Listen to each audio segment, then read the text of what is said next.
Hello everybody and welcome back to another Marvel Crisis Protocol video. And today we are breaking down some of the things just revealed at Adepticon. Now I wasn't at Adepticon myself, so I didn't see these images live. I'm just stealing them from various Discords and things like that. But there's a lot of really exciting stuff revealed for Marvel Crisis Protocol here, and I'm excited to break into all of it. So here we have the first thing that they kind of revealed for us, which is the 2024-2025 release timeline. Super exciting. There's a lot of good stuff on here, and this is something we've really been waiting for, is some sort of clear idea of when we're seeing new releases. So really excited to see all of this. And obviously there's a lot of really cool things on the screen here that I'm excited to kind of jump into. So this video is kind of going to be divided into two parts, and I'm going to leave a timestamp so you guys can skip to the parts you're interested in if you would prefer. The first set of images we have here to go over are a lot of these characters kind of towards the end, where we just have art, we have pictures, the models and things like that, but we don't have any stats or anything like that. And then once we break into the stuff coming in July and May, we do have stats, and we're going to be going over those and talking about those. So I'll leave a timestamp there. If you're just interested in the stuff we have stats for, you can skip to that in the video details there. But without further ado, let's start breaking down some of these images. So the first one we have here is Nova and Yondu, and I am going to apologize because a lot of these images are not the most clear in the world, but we're going to do our best to decipher things. And yeah, I'm super excited about both of these. I've been wanting Yondu in this game for a long time, and Nova's also a super cool character. So right now it's just concept art, but I'm very excited to get both of these characters. So hopefully some really cool things with them. Next up, we have Elsa and Man-Thing. Midnight Suns enjoyers like myself are going to be really excited for this, I'm sure. They have announced that a character coming out is going to be a Midnight Suns leader, so I'm crossing my fingers because I think that should probably be Elsa. But we'll see. There's a lot of different characters that could end up being. But either way, super exciting to see these two getting announced. I'm really excited to see both of them in the game, so that's going to be awesome. Next up here, they showed off Mephisto. This is one that we kind of had an idea was coming soon from a leaked list a long time ago, but this is our first confirmation that we're getting him, and we actually have a model concept to go with him. So super exciting there. I know a lot of people were really excited for this one, and yeah, I think this is going to be a really cool model. No idea what he does yet, but definitely looking forward to it. I'd imagine maybe some sort of Dormammu style thing where he's, brings his affiliation with him, and hopefully a little bit more powerful than Dormammu. So really excited for this one as well. Next up, we have the Tomb of Dracula's Castle, and this one's really exciting. It's a really nice looking set piece, but also I just think it's hilarious because I'm definitely putting Moon Knight on this so he can yell at Dracula about his money, because yeah, this is the meme, and they knew what they were doing. But I just think it's really cool. So yeah, it's a lovely looking set piece. For the most part, I think it's going to be fairly playable terrain. There might be some weird confusion as to what is part of the terrain and what isn't in terms of like this ground level here. But it's a really cool looking piece, and yeah, it'll be a great set piece either way. Speaking of the Tomb of Dracula's Castle, it happens to come with, or maybe it doesn't come with and they're a separate box. I'm not 100% sure. I don't know if they've revealed that yet. But there's 4 characters being revealed that are kind of designed to go with this set piece. So we have a few really exciting ones here. Obviously, Dracula is kind of the one I think most people are really excited about here. So Dracula is going to be coming with this box. We have Werewolf by Night. We have Frankenstein's Monster, which is really interesting and a little left field. I wasn't expecting that one anytime soon. And lastly, we have Living Mummies. So again, those two kind of not as expected for me, but still cool to see them. And they did say that all 4 of these, or maybe not all 4 of these, but these 3 at least would be Midnight Suns characters. They said all the monsters would be Midnight Suns, so that's cool. And the expectation is Elsa's leadership will have something to do with that, and that'll be really cool. So lots of exciting things there. These models all look amazing, so I'm really excited to see them and get them painted up and on the table. But yeah, I know a lot of people are happy about these, and Midnight Suns players like myself are definitely really excited to see some of these new models coming out for the Midnight Suns, and you know, maybe a possible Dracula affiliation of some form. We don't know. It's just speculation right now, but the rumors are in the air, you know. So maybe we'll see something like that soon. Next up, we have Angel and Archangel. Now these guys are coming in Q3 of 2024. I believe everything we were looking at until, yeah, it was all Q4. So these guys are coming Q3 of 2024, and I don't think it's been stated whether it's, you know, like a transform mechanic or if it's actually just two separate models. I hope it's two separate models. I think that would be cooler. But yeah, that's going to be a box. So for all the people who were excited to get Angel and Archangel, because I know these were definitely some characters that were really high on a lot of people's lists. This is awesome for you guys.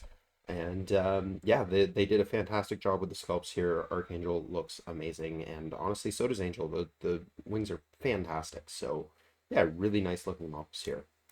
Next up, we have the Shrine to Insava Nur. I probably butchered that.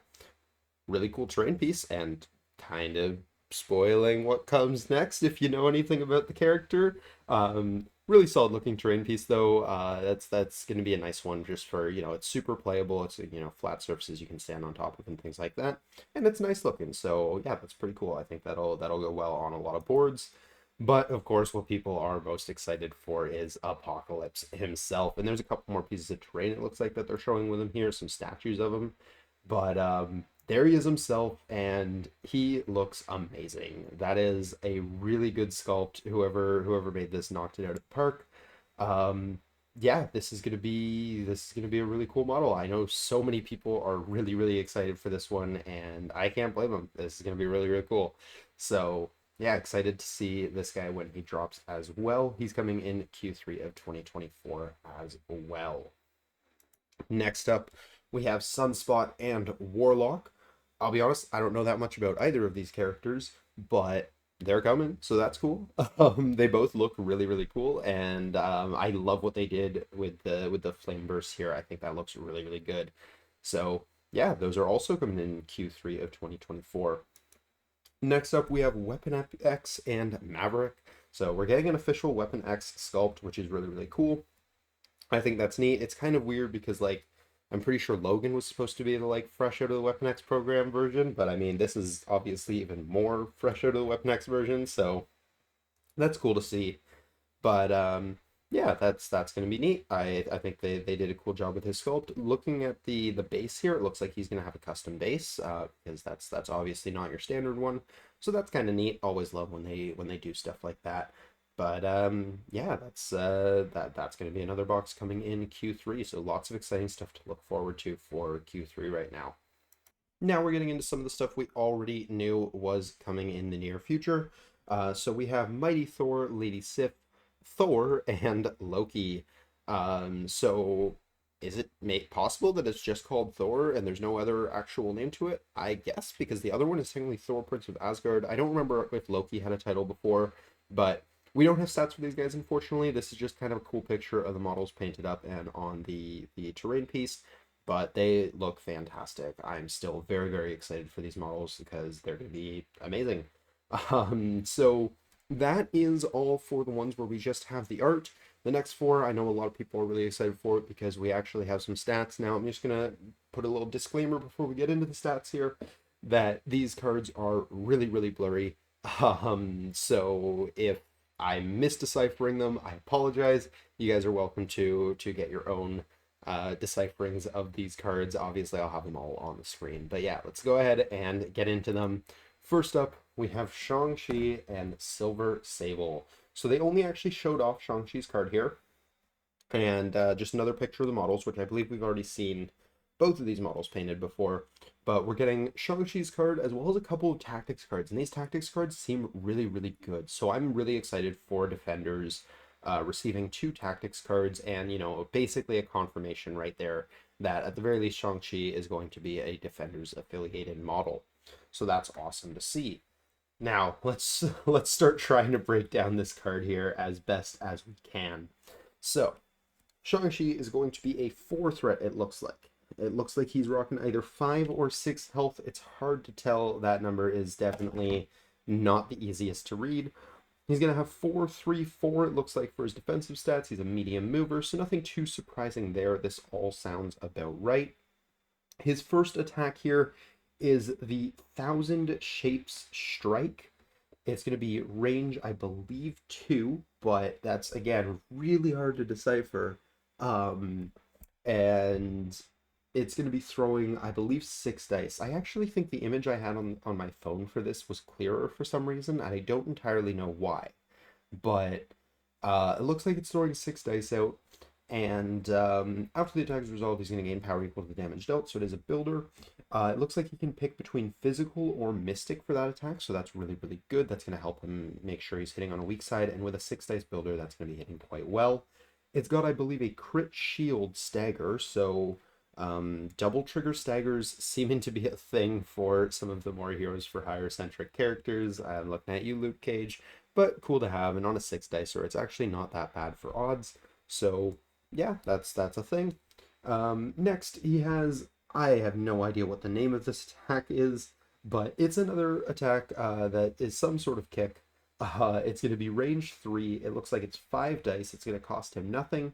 He's going to gain 1 after the attack's resolved and place himself within 1 of the target characters. So I'm immediately seeing some kind of ties to both Iron Fist and Luke Cage in his attacks here. Placing himself within 1 off of a flying kick that's a little weaker than his other attack. He's got a double trigger stagger, so there's some kind of inspiration from both of those characters, which I think is really, really cool. Then next, he has basically a charge. It's a charge that has to be his 10,000 Shapes Strike, so his range 2 6 dicer, and it's costing him 2 power for that, so pretty standard in that degree. But obviously, any character that has a charge is, pretty solid just on that. So that's pretty good to see. Next is this one. So this, I believe, it looks like it costs 2 power. It's a reactive ability, and again, I'm not even going to try to get the name here, but after an attack targeting this character is resolved, if the attacking character is within 2, and this character did not suffer damage from the attack, this character may use this superpower. You throw the enemy character small. Now, this requires you to not take damage, so you can't really rely on this consistently, but that's still really, really good. Being able to throw them away on their turn, it's kind of like Heroes for Hire, but only if you don't take damage. So yeah, that's a very solid ability. Next, he has, again, I'm not trying, but it costs him 1. It's a reactive, and it's after he uses his builder attack here. After the effect is resolved, he can use this superpower. So note, if he had no power going into this, it is after the effect is resolved, so he will have gained power from the attack, so he can use this superpower pretty much every time, as long as he gained at least 1 power. So the first effect that he can choose is he gets to advance. I want to say it's medium. It looks like long in this screenshot, but I'm pretty sure when I was looking at this on my phone, it looked like medium. So I'm going to stick by medium. And then his other thing here is choose an enemy character within range 2 and size 3 or less, and push it away small. If it contacts a character or terrain feature during the push, it gains the stun special condition. So that's incredibly good. As long as you have power that is guaranteed control, that doesn't even have to be on the target.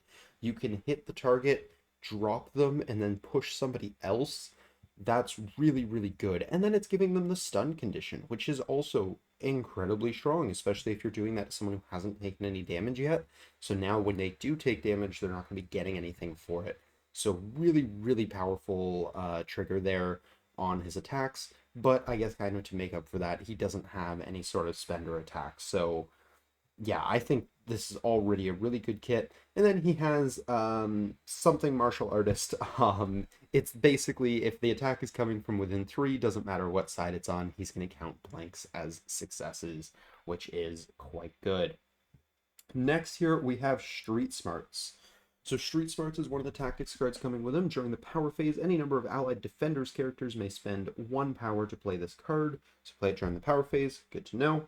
This round, when a character that played this card is holding or contesting an objective token, if it would be pushed, advanced, or thrown, it may take 1 damage. If it does, it is not pushed, advanced, or thrown. So I think that's really, really good, especially on some scenarios where, you really want to be able to stay on those points and hold the center as much as you can. That's even something you could kind of consider for some really early plays if you have characters that generate multiple power in the power phase and things like that, to try and avoid anything that your opponent might try to do to bring them closer, any sort of pulls or deception or anything like that, because it does cover advanced as well. So you can kind of use it for like a pseudo safe grab if you want. Obviously, you take some damage, so is it really that safe? But still, it's really interesting in that regard, and I do think it's quite an effective card in the right situation with the right list. But yeah, it's kind of like not A Force Assemble, but the other A Force card, Stalwart Determination, which I don't think affects advances, but otherwise is very, very similar without the damage. So, some give and take there, but really, really strong card, I think, and glad to see defenders getting some cards. And they are also getting Mystic Ward, which might be an incredibly powerful card. So this says an allied defender character may pay 2 power to play this card. That might be 3, but it looks like 2. It's an active card and it is defenders. Choose an objective token within 3 of this character that played this card and place a Mystic Ward token on it. The marked objective token cannot be interacted with, contested, or controlled this round. If a player is currently controlling the objective token, they're no longer controlling it, and you remove the token during the next power phase. So that's incredibly good. You basically get to say this objective does not exist for the round. I was chatting with Reed, regular on the channel, for battle reports and things like that, and he kind of pointed out that on Researcher, this can basically shut down the only extract objective for the round, which can be really, really big. So, yeah, this card is going to be incredibly good, I think. It's hard to say 100%, how good right now, but I think it's going to be very, very strong, and it might kind of shape defenders. I think this is an almost auto include for any defender's roster. I mean, this card is going to be so good, even just to kind of say, my opponent scores 1 less this turn. Great, now I'm in the lead, right? So yeah, this is going to be a very, very powerful card, I think. But we'll have to see just how much as things kind of roll out. So that is it for Shang-Chi and Silver Sable. We didn't get Silver Sable's card, sadly, but they are coming in July 2024. So I'm excited for these guys. Shang-Chi and these Defenders cards are going to be amazing. Next up, we have the new Black Panther has been revealed. It is also coming in July, and we have Black Panther Chosen of Bast. And this is a 3-threat Black Panther, which I'm really excited about. He's 3/3/3 defensively, and he's got 5 health. He's a medium mover, so nothing too unexpected there for a 3-threat, but I honestly wasn't expecting him to be a 3-threat, so I'm super happy about that. So the first thing he has here, I want to say this is called Panther Strike. It's a 5-dice Mystic range 2 builder, and it's got a wild bleed on it, so yeah, that's solid. His next attack here is his Spender. This is also, looks like, range 2. It's going to be 7 dice, and it's going to cost him, if I remember correctly, either 3 or 4. It's looking like a 4 here, but I remember it being a 3, so I don't know.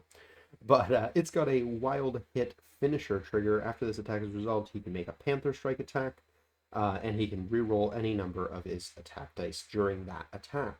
So really solid output. I mean, Mystic attacks are already pretty solid for the most part. And a spender that gives you, on pretty decent odds, a free builder with full rerolls is pretty good. So yeah, that's really solid. He has Pounce here. This is going to be a 2-cost. It's pretty standard. He throws himself small, he doesn't take damage, and he can deal damage to other things with that, so that's cool. Then he has this 1-cost here. So when this character rolls dice while interacting with an objective token, he can use this superpower. He may reroll any number of his dice, including skulls. So that can be really, really good on some of those objectives where you really don't want to fail the interact rolls. If you're trying to flip an opponent's point, that increases your odds a lot. If you're trying not to get pushed by a scroll, that's great. So yeah, I think that's really, really handy to have. And then he has stealth, so can't be targeted from within 3. And he has, I can't read what it's called, but enemy characters cannot modify attack dice when targeting this character with attack, so that'll help keep him alive a little bit. And lastly, he has Wallcrawler. The concern was brought up that he might be a little too squishy. I think between stealth and the not allowing your opponent to reroll dice, He's not going to be too egregious for that, but he definitely is a model where you want to be careful where you leave him because he can just kind of get caught out and die. But I think the ability to have a model like this that can a little bit more consistently flip, enemy pay-to flips and things like that can be really, really interesting. I don't think he's going to be an every game piece necessarily, but I do think he will be quite solid. Now, notably, it's really hard to tell because it is super blurry, but it does look like this is T'Challa, not T'Chaka, as I have previously theorized, which is a little unfortunate because that's a third T'Challa we're getting. I would have loved to see a different Black Panther, but still, I can't complain. It's a really cool looking model. I absolutely love what they're doing with him here. I think he looks fantastic, so can't complain at all. We also have another picture of Namor here because this is kind of the first, slightly more clear version of these models that we're getting, because they were just shown during the I forget what it was called, but there was a thing a little bit ago where we got tiny little pictures of these guys, which is how we knew they were coming. I didn't actually cover that, so that's if you're hearing of it for the first time, this was really the only thing that we got out of it, was that these two characters were on their way. Next up, we have the Invaders Tactics card. It's for Shield, and it's reactive. It's after deployment. An allied Namor the Submariner or Steve Rogers Captain America. So that is the second Captain America that exists, the one that is in Shield. May play this card. The character that played this card gains the following leadership ability: the Invaders. It is a Shield leadership, obviously. Um, Allied characters may reroll one defense die. Additionally, they can modify and reroll skulls while they are within 2 of another allied character.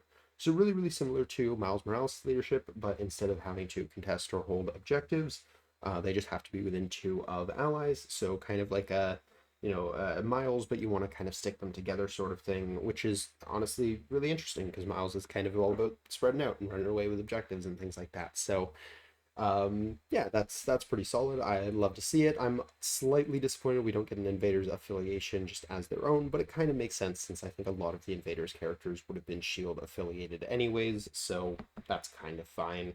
But yeah, I think this is neat to see, and I'm excited for that. I'm definitely gonna consider picking up this box partially just for that Panther sculpt, but also so I can try to run the Invaders version of the affiliation because I think that could be really, really cool.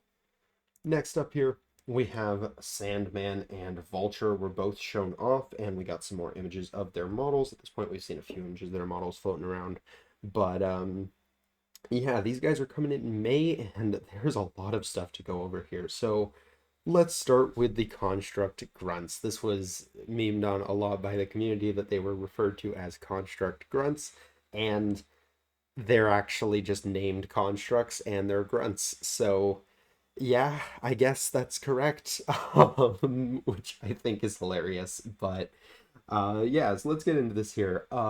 They have 2 health. They have 1 and 1 for energy and mystic defense, but I can't tell what their physical defense is, so maybe that's also one. I kind of hope that's also one because they have some really potentially obnoxious other abilities on their card. But thankfully, they're not going to be scoring any objectives because it looks like there will be 2 of them. So they're going to have a range 2 4 dice attack.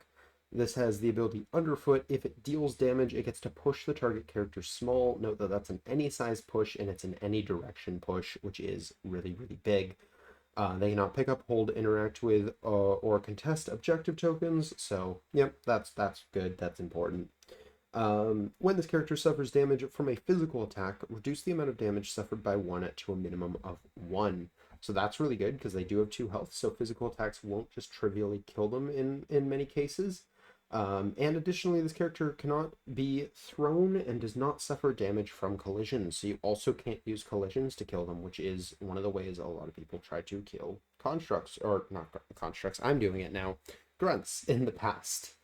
Then, at the end of an allied Sandman's activation, if this character is not within 3 of it, this character is KO'd, so they do have to stay close to Sandman or they just die. And when Sandman is dazed, this character is KO'd. So they do also just die when Sandman gets dazed. And, that's pretty good.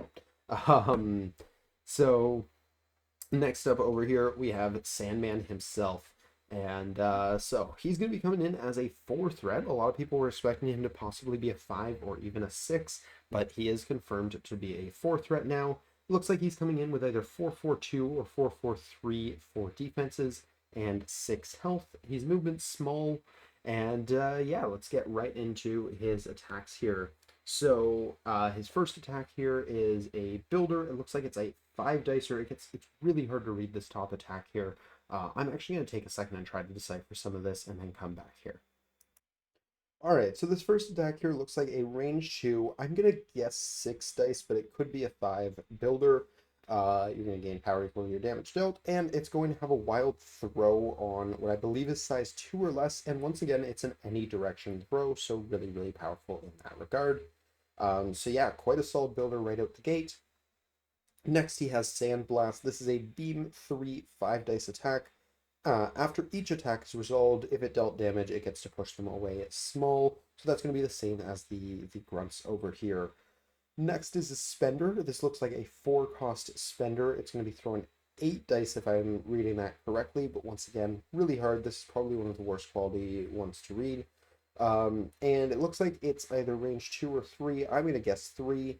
And it adds 2 dice for each allied sand construct within 2 of the target. So if that am correct and that is starting at 8 dice, that can very easily be a 12 dice attack, which is really strong. So we'll see, but that seems like it hits like a bit of a truck. Next here, he has, once again, I'm not trying with the names, they're so much harder to read for some reason, but he has an active superpower that costs him 3. And it says choose an allied sand construct within 3 of this character.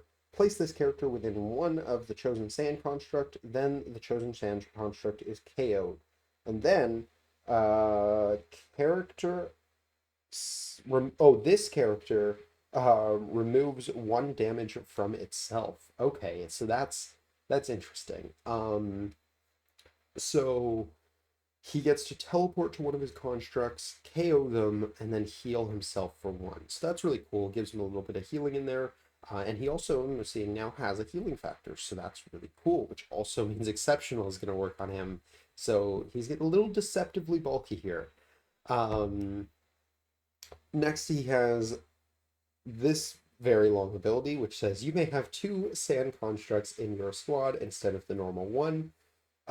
You must activate all sand constructs before this character's activation.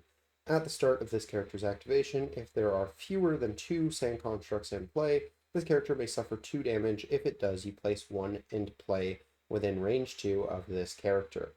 It gains an activated token and it's part of your squad. So that's really interesting. He has to take damage to place them into play, but then he can teleport to them to heal.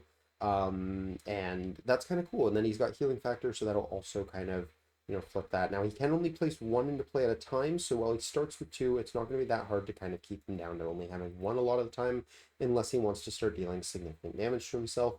But you can totally use this to kind of be like, okay, start my activation, I'm going to put sand construct in front of me, and then I'm going to like leapfrog off of them so I don't have to do any move actions, heal up the 1, and then I'll healing factor the other 1, and it's cost me 3 power, but I basically just did like a storm hop off of a sand construct, and that's pretty cool. But yeah, so that's an interesting little thing he has there.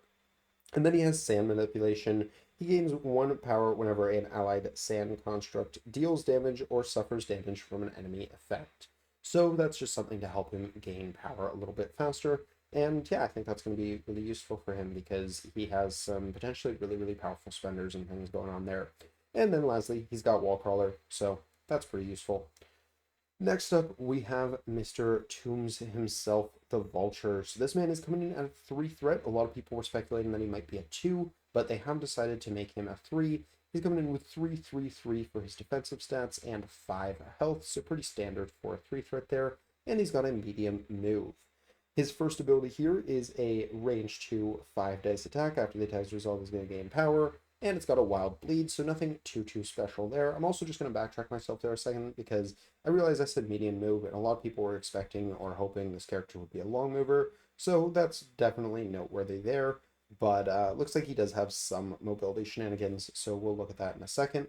But his second attack here is Skyline Hunter. Before damage is dealt, if the target character is size 3 or less, he may throw the medium It's going to be costing 4 power. It looks like it's an 8 dice attack, and it's going to be a range 3 attack. So that seems pretty solid. I mean, 8 dice for the medium throw, I think that's quite good, actually.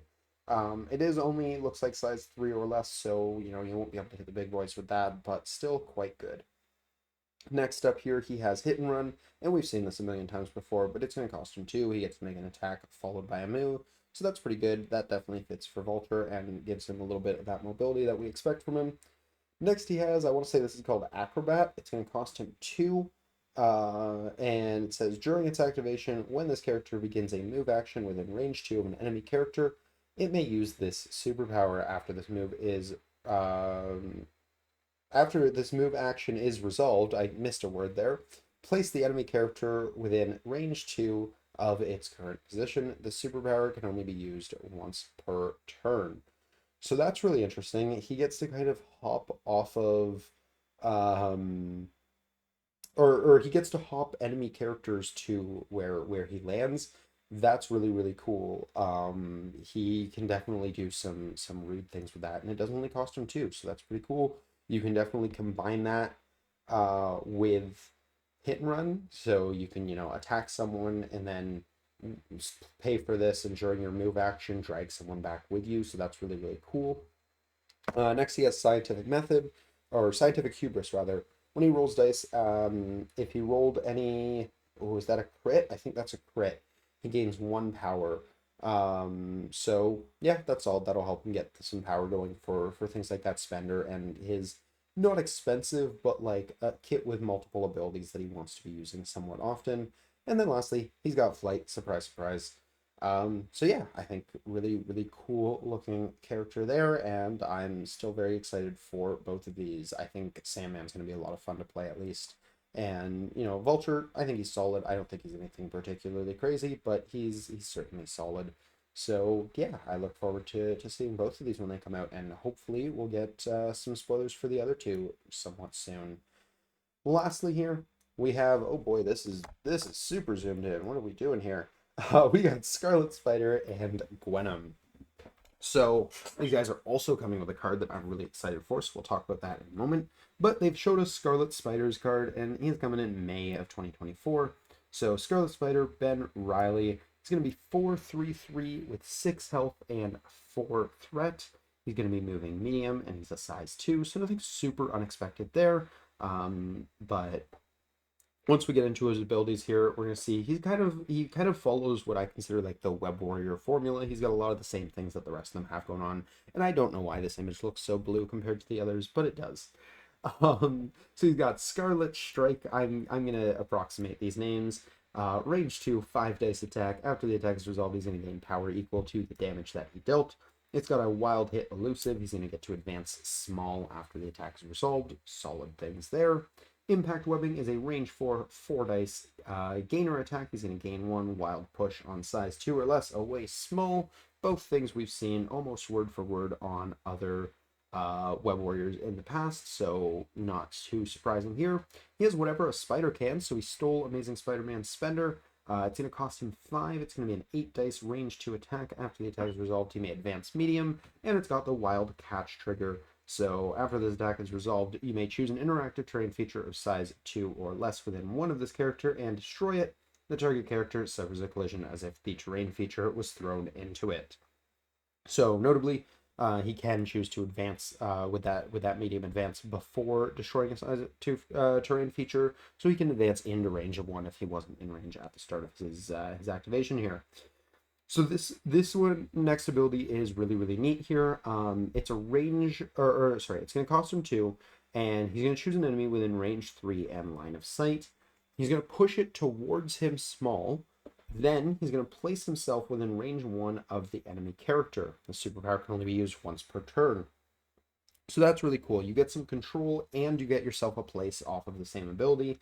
And like I said, I think that costs 2. I could see it costing 3, but it looks like a 2 to me, especially with the 3 right underneath it. And the 3 right underneath it is proportional strength of a spider. There might be another word in there. I'm not sure. But it is a 3 cost to choose an enemy character, size 3 or less within 3, and throw it small. The superpower can only be used once per turn. So notably, that is just a character throw, not a terrain or character throw, which is interesting. We don't see those very often. Usually, those are only on attacks. We see character or terrain all the time, but when it's a superpower, it's usually not just characters. So that's interesting and neat to see, something to kind of give him a little bit of distinction, as well as that kind of web swing that actually pulls an enemy as well. That's kind of cool. There's some really neat things with both of those. Of course, kind of the downside to the pull one is, while it's great because it's a control mechanic and it teleports you, you don't get as much distance as you get on a range 3 swing unless you're like picking someone near the edge of range 3 and you can't push them into anything, like they just backstop themselves on something. Then I guess saying you get more distance, but you also can't choose to run away from the fight with that, which is really interesting and kind of cool. Next, he has Spider Sense, so physical or energy attacks or dodge rolls, he can reroll up to 2 of his defense or dodge dice, so quite solid there.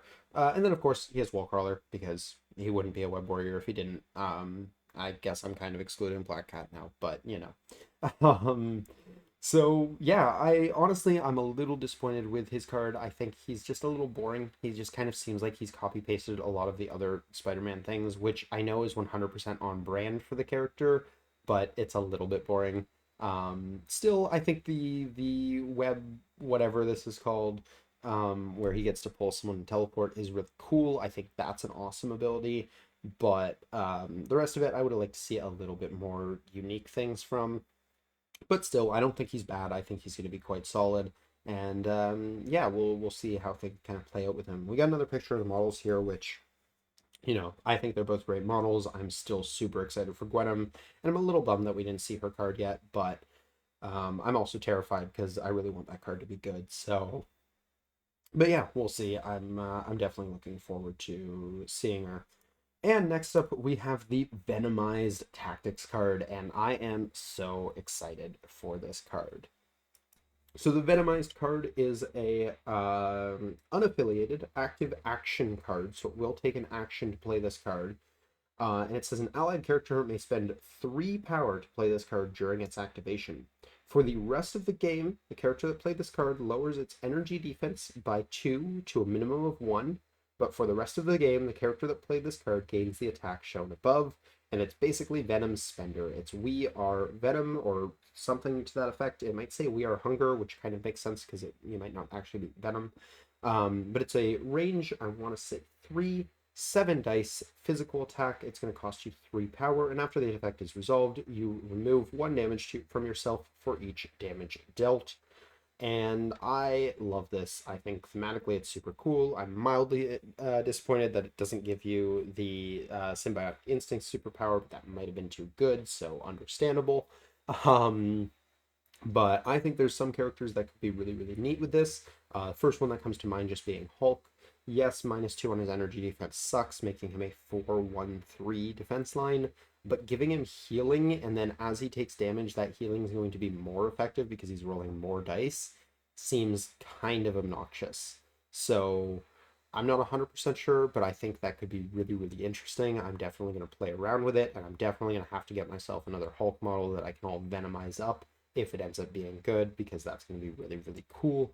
I don't know who else I'm gonna try this with. I think it could be interesting on a lot of characters, but you got to be careful because dropping someone's energy defense by 2 is obviously a big risk. So yeah, I think it's a neat thing. I don't know if it's necessarily amazing on characters that don't kind of scale it up like Hulk does with his like extra dice for taking damage things. I can't really think of any others off the top of my head that are really going to get that much mileage out of it, but I'm glad that we have the card. I think it's a really interesting card, and it's quite on theme, so I'm very down for that. But yeah, that is everything that was revealed here. So I'm kind of that's pretty much all I have to go over here. So we got bunch of stat cards revealed. We got bunch of character images revealed for some new stuff coming in over the course of the remainder of the year and then into early 2025. And then there's, of course, our full timeline again. So I'm super excited. This is what I was waiting for, some sort of kind of timeline. Let me know what we're getting. I'm very, very excited to see all of this stuff come out. I've already got Gwenum and Scarlet Spider pre-ordered at my local game store, and Vulture, Shocker, Electro, and Sandman will not be far behind because I'm excited for those models as well. But yeah, everything here is super exciting. I can't wait to see all of this stuff hit. There's a lot of really cool things. Let me know what you guys are excited for down below. Are you guys waiting for some of the more mutant stuff? I know you guys, big X-Men fans just got that huge X-Men wave, but looks like you're getting some more stuff in some of these later waves as well with Apocalypse and Angel and Archangel. There's some really cool stuff coming for you. Are you excited for the Midnight Sun stuff? Excited for Nova and Yondu. I think that one's really cool. I'm definitely excited for that one. Let me know down below. I'd love to hear what you guys are excited for with the with this timeline here, what you're waiting for, and what your thoughts are on all the stuff they revealed. Are you a fan? Are you not a fan? Were you hoping for other things? Let me know. I'd love to hear what you guys think. But that is going to be it for me for this video. I have rambled long enough, and yeah, I hope you guys enjoyed. Hopefully, you got what you were hoping for out of this video.